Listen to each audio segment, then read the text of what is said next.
오늘 아침 저와 여러분들이 함께 나눈 말씀은 빌립보서 4장 11절부터 20절까지 말씀을 저와 여러분들이 한 절씩 교독하시겠습니다. 내가 궁핍해서 이렇게 말하는 것이 아닙니다. 나는 어떤 처지에도 스스로 만족하는 법을 배웠습니다. 나는 비천하게 살 줄도 알고 풍족하게 살 줄도 압니다. 배부르거나 굶주리거나 풍족하거나 궁핍하거나 그 어떤 경우에도 적응할 수 있는 비결을 배웠습니다. 나에게 능력을 주시는 분 안에서 나는 모든 것을 할 수 있습니다. 그러나 여러분이 나의 고난에 동참한 것은 잘한 일입니다. 빌립보의 교우 여러분도 아는 바와 같이 내가 복음을 전파하던 초기에 마게도니아를 떠날 때에 주고받은 일로 나에게 협력한 교회는 여러분밖에 없습니다. 내가 데살로니가에 있을 때에도 여러분은 내가 쓸 것을 몇 번 보내주었습니다. 나는 선물을 바라지 않습니다. 나는 여러분의 장부에 유익한 열매가 늘어나기를 바랍니다. 나는 모든 것을 받아서 풍족하게 지내고 있습니다. 나는 여러분이 보내준 것을 에바브로디도로부터 받아서 풍족합니다. 그것은 아름다운 향기이며 하나님께서 기쁘게 받으시는 제물입니다. 나의 하나님께서 자기의 풍성하심을 따라 그리스도 예수 안에 있는 영광으로 여러분에게 필요한 것을 모두 채워 주실 것입니다. 하나님 우리 아버지께 영광이 영원히 있기를 빕니다. 아멘.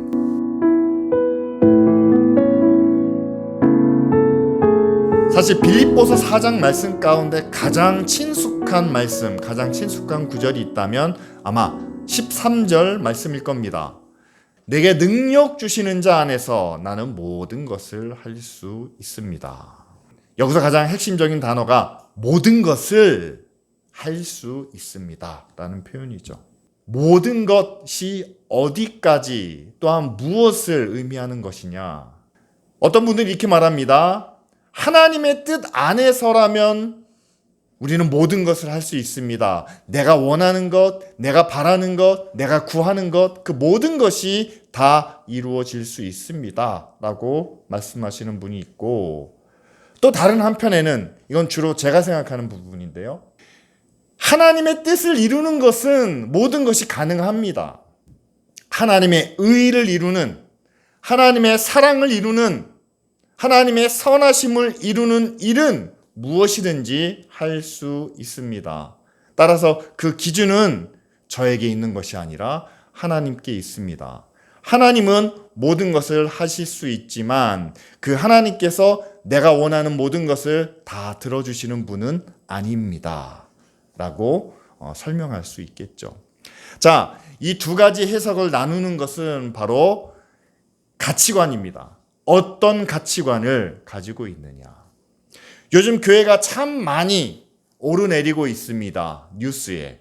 그런데 긍정적인 모습이 아니라 긍정적이지 않은 모습이죠.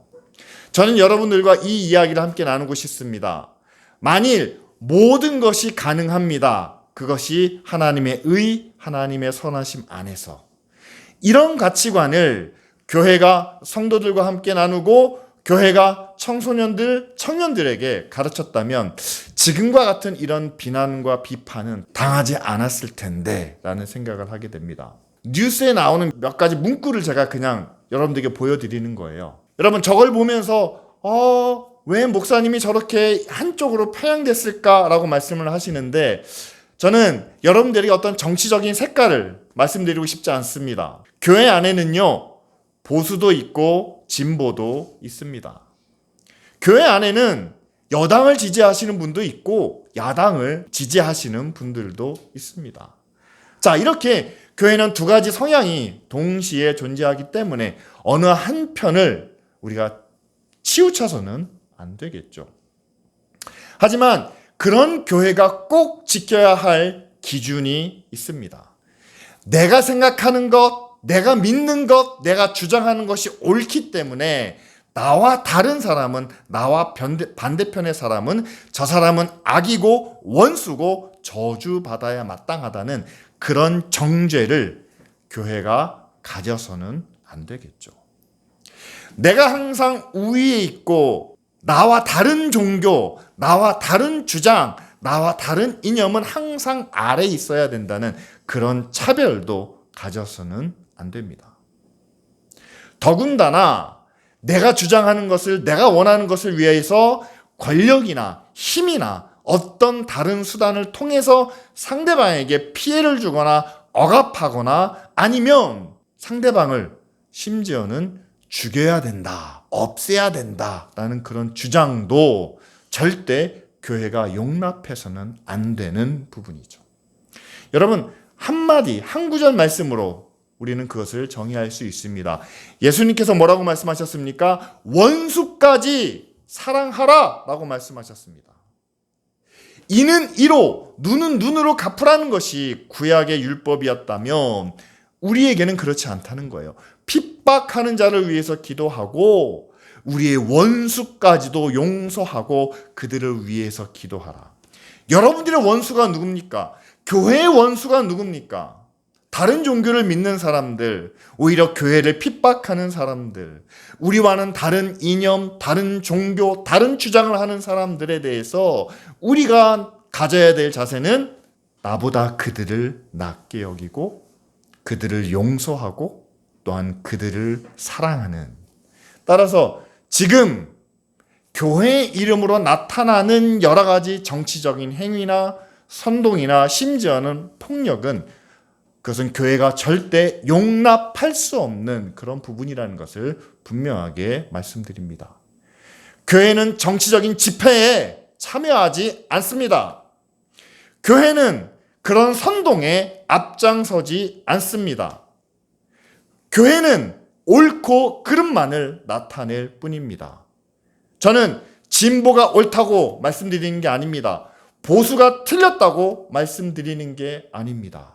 교회가 두 가지 이념과 주장을 놓고 옳고 그름을 객관적으로 판단해야 되는데 그것의 기준이 바로 교회가 가진 가치관에 이것을 먼저 생각하고자 합니다. 교회가 가지고 있는 가치관은 하나님의 말씀인 성경에서부터 시작됩니다. 성경이 가르치고 있는 진리는 첫 번째가 하나님의 창조고요. 두 번째는 인간의 타락이고 그 다음에 예수 그리스도를 통한 구원입니다. 자, 이 세 가지가 우리에게 가르쳐주는 것은 창조주 하나님은 절대적인 주권을 갖고 계신다라는 사실이죠. 그리고 그의 피조물인 인간은 모든 세상은 하나님께 전적으로 순종해야 된다. 그런데 인간의 죄로 인해서 세상이 타락했습니다. 피조세계인 자연과 환경이 파괴되었습니다. 인간 사회까지도 타락했습니다. 그래서 구원을 통해서 이 모든 것이 회복되어야 된다. 회복이 되면 우리에게 무엇이 이루어집니까? 영원한 하나님의 나라, 천국에 대한 그런 소망을 가지고 우리는 살아야 된다. 여러분, 이것이 우리의 가치관이라는 얘기죠.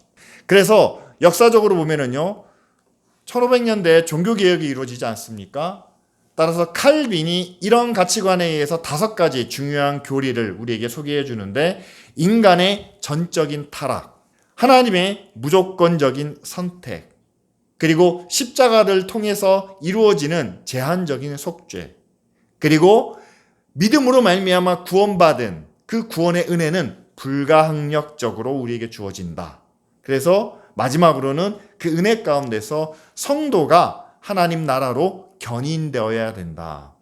여러 가지 고난과 시련이 있겠지만 그것을 마침내 인내하고 하나님 나라에 들어가는 이것이 칼빈의 5가지 교리로 우리에게 소개되고 있죠. 이것을 정리하면 그렇습니다. 여러분, 하나님이 창조하신 세상 속에서 우리의 타락으로 인해 여러 가지 죄와 불의 가운데 살고 있다는 사실이죠. 따라서 우리는 이 세상으로부터 구원받아야 한다. 전적인 타락으로부터 하나님의 선택을 받아서 십자가의 은혜로 우리는 구원을 받아야 된다. 그래서 하나님은 그런 우리를 끝까지 인내하시면서 이끌어 가시고 우리는 하나님을 의지하며 구원받았으니 이제는 나아가 우리가 이 세상을 구원하고 회복시켜야 된다. 이것이 우리의 가치관. 여기서 중요한 것은 세 가지를 제가 말씀드리려고 그래요. 하나님의 주권적인 다스림을 우리는 인정해야 될 수밖에 없습니다. 하나님 왜 그런 일을 나에게 주십니까? 여러분, 그런 질문이 가능하지 않다는 거예요. 하나님의 주권이 있습니다. 두 번째는 우리의 타락이에요. 세상이 지금 타락했습니다.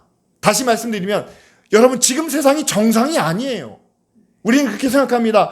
지금 주어진 세상이 나는 거기서 성공하면 된다라고, 성공하고 잘 되고 그래서 교회에 헌신하고 헌금하고 예배 잘 드리면 된다, 그렇게만 받아들이시는데 아닙니다. 세상이 정상이 아니에요.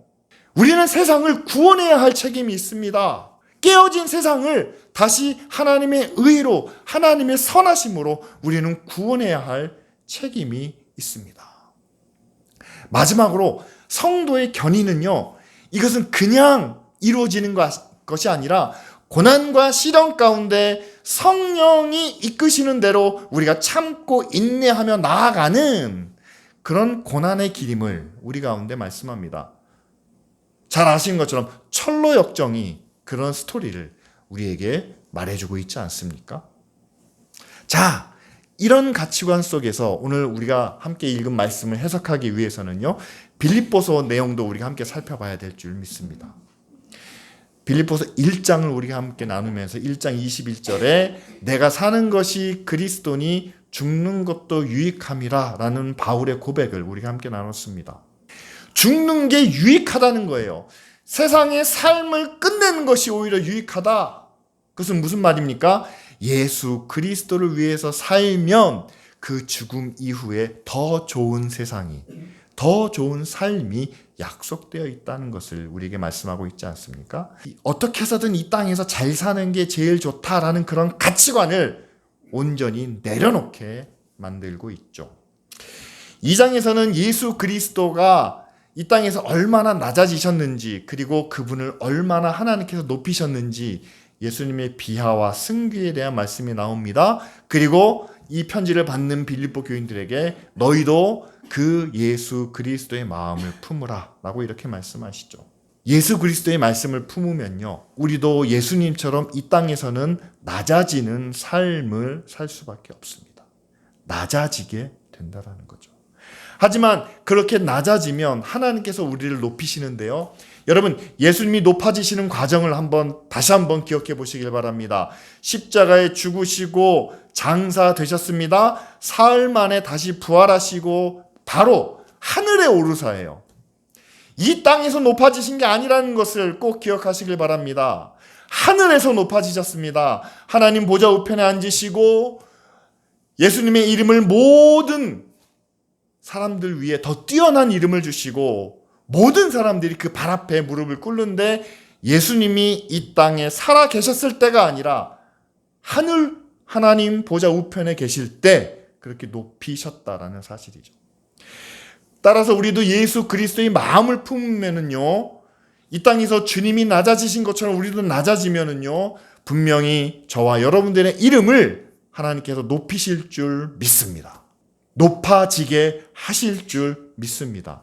그런데 이 땅에서 높아지는 것이 아니라 하나님 나라에서 우리를 높이신다라는 사실이죠. 따라서 이 땅에서 높아지길 위해서 예수 그리스도의 마음을 품으라 라고 말씀하신 것은 아니죠. 그리고 3장에서는 우리에게 천국이 있다는 천국 소망을 말씀해 주고 계시죠. 하나님이 위에서 부르신 그 부름의 상을 위해서 나는 달려가노라. 바울이 그렇게 고백합니다. 자, 하늘의 부르심, 하늘의 상급을 위해서 달려가고 있다라는 사실이죠. 땅의 상급이 아니기 때문에, 땅에서도 상급이 있지만 그러나 땅의 상급보다는 더 크고 놀라운 하늘의 상급을 위해서 달려가고 있다라고 바울은 고백합니다. 자, 이런 배경 하에서 오늘 말씀을 다시 한번 살펴보기를 원합니다. 우리에게 가장 친숙한 말씀, 나에게 능력 주시는 그분 안에서 나는 모든 것을 할 수 있습니다. 세상에서는 내가 그리스도를 위해서 살았는데 이제는 죽는 것이 오히려 더 유익합니다.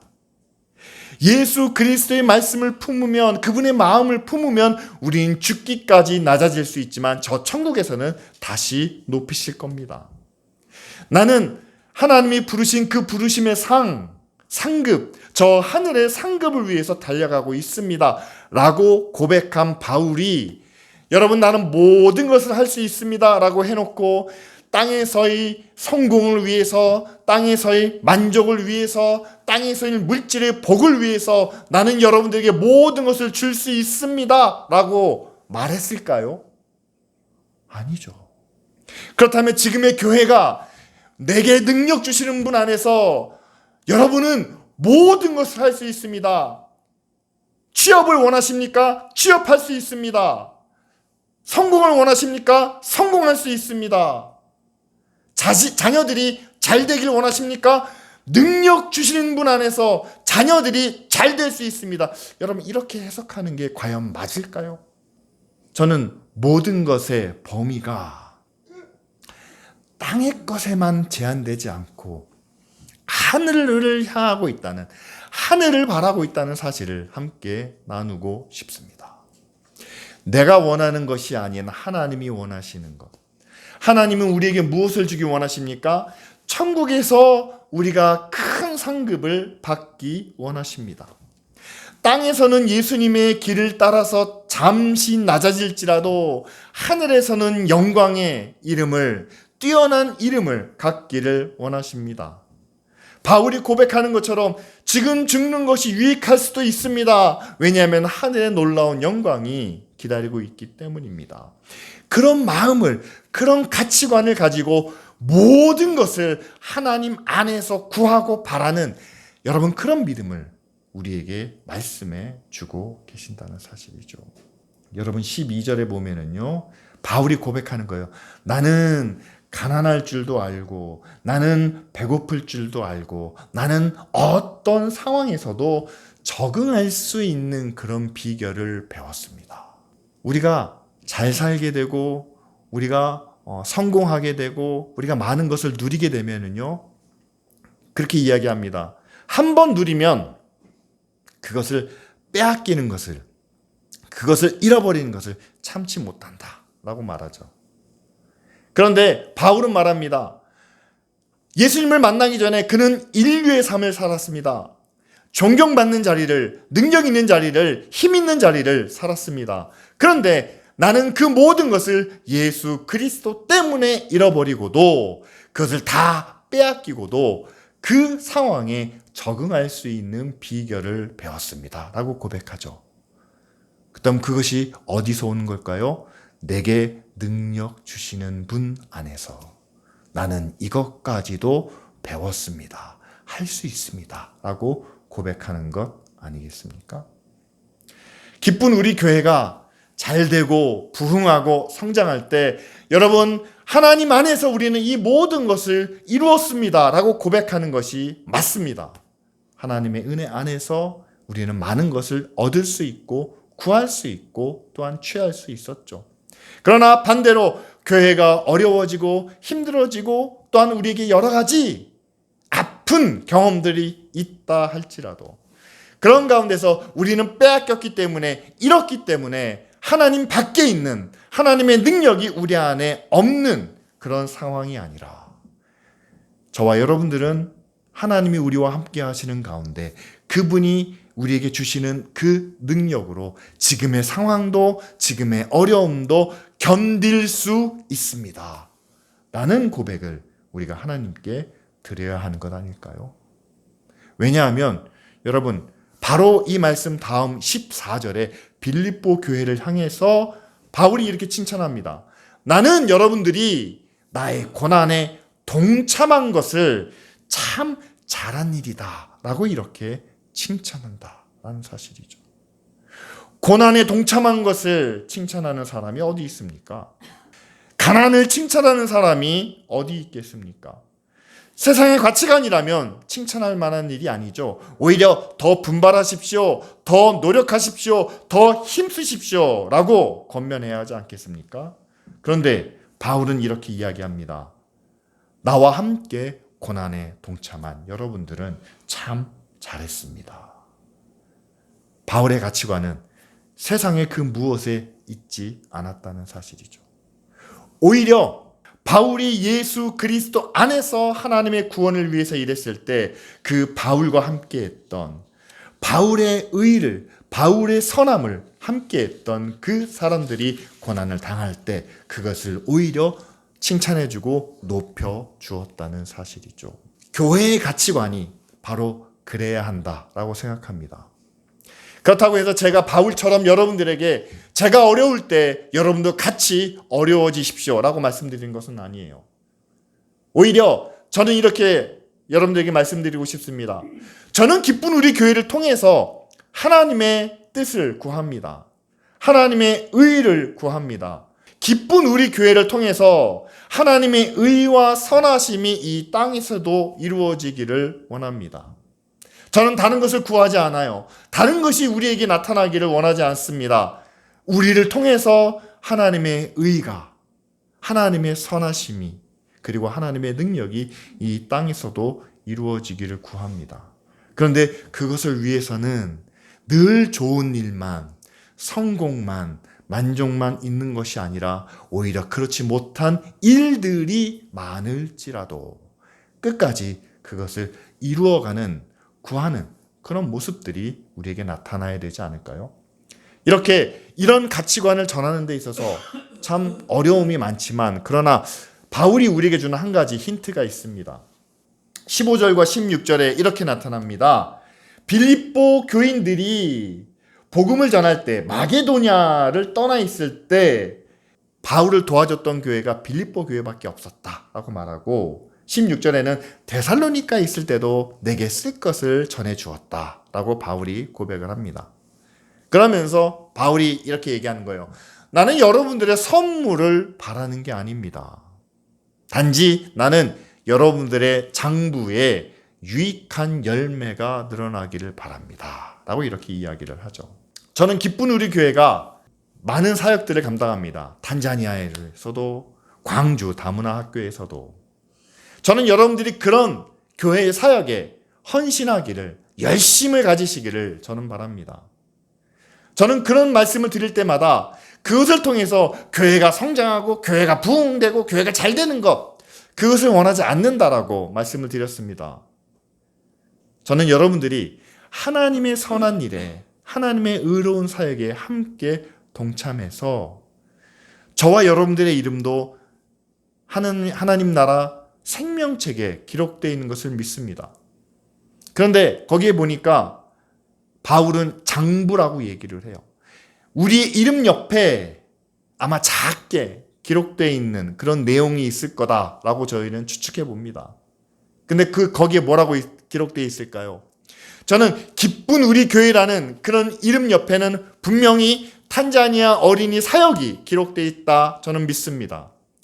광주의 다문화 학교도 역시 기록되어 있을 거라고 저는 믿습니다.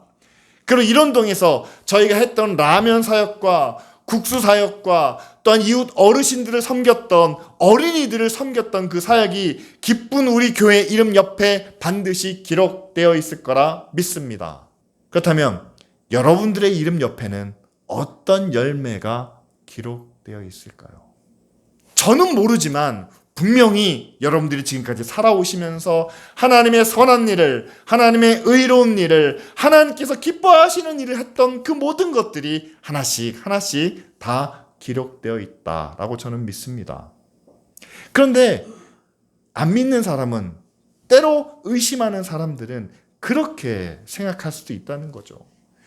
내가 교회에 열심을 내고 내가 교회에 헌신하면 그것 때문에 교회가, 아니면 교회 안에 있는 사람들이 뭔가 유익을 얻는 것이 아닌가. 사람이 뭔가 이익을 얻기 위해서, 눈에 보이는 교회가 먼저 뭔가 달라지기 위해서 우리에게 그런 것들을 요구하는 것이 아닌가. 제가 솔직히 말씀드릴 수 있는 것은 그렇습니다. 바울이 나는 여러분들의 후원이나 선물을 바라지 않습니다 라고 고백하는 것과 마찬가지로 기쁜 우리 교회는, 그리고 저는 여러분들의 헌금이나 헌신이나 아니면 어떤 노력을 교회를 위해서, 저 자신을 위해서 요청하지 않는다는 사실이죠.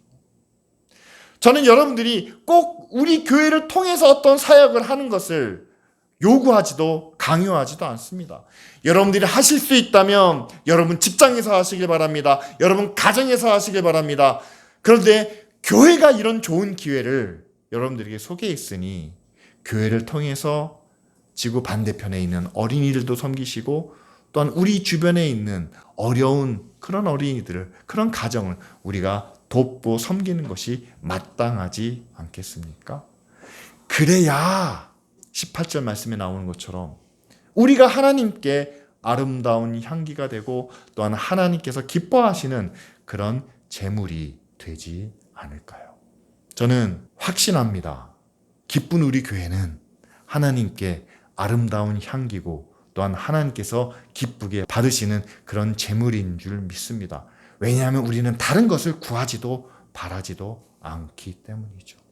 그리고 이 교회 안에서 교회 사역에 동참하시고 또한 교회가 나아가는 그런 방향과 목표를 위해서 기도와 시간과 마음과 정성에 동참하신 여러분들도 분명 하나님 앞에 아름다운 향기로 또한 하나님께서 기쁘시게 받으시는 그런 제물로 드려지신다는 사실을 믿습니다.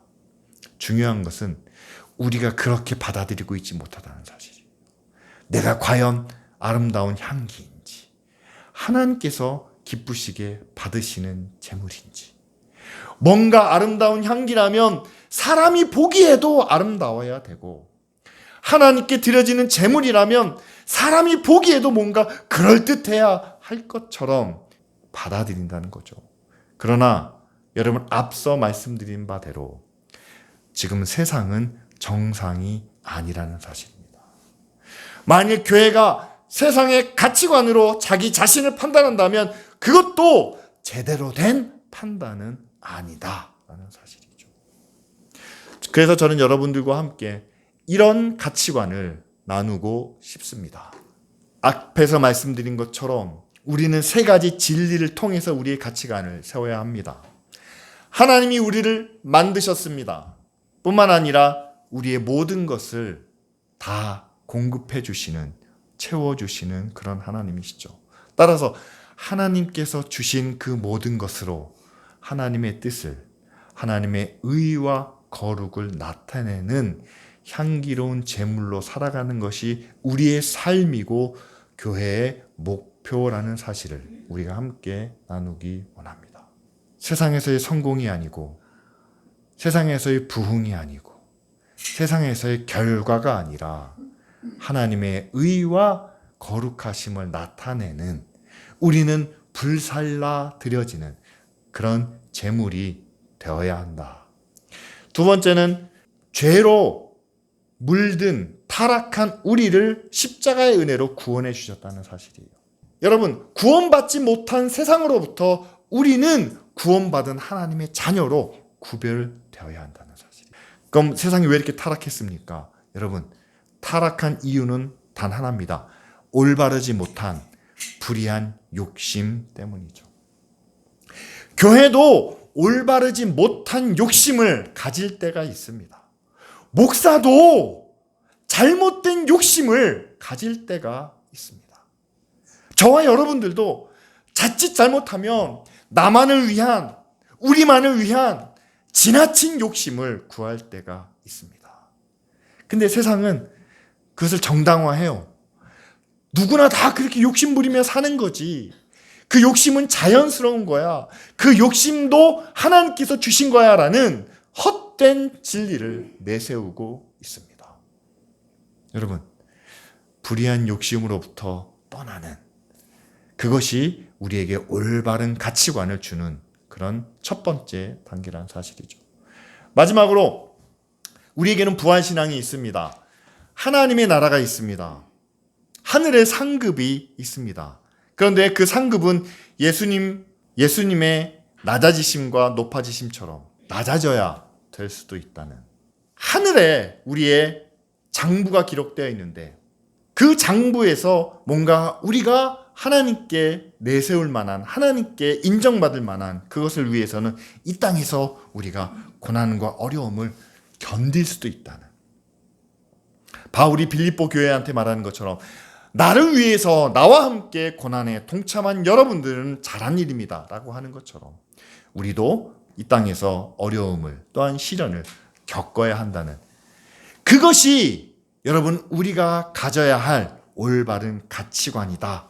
믿음으로 우리는 복받았습니다. 믿음으로 모든 것이 순탄합니다. 믿음으로 우리는 걱정 없습니다 라는 것이 올바른 가치관이 아니다라는 사실을, 우리에게 능력 주시는 분 안에서 우리는 모든 일을 할 수 있습니다.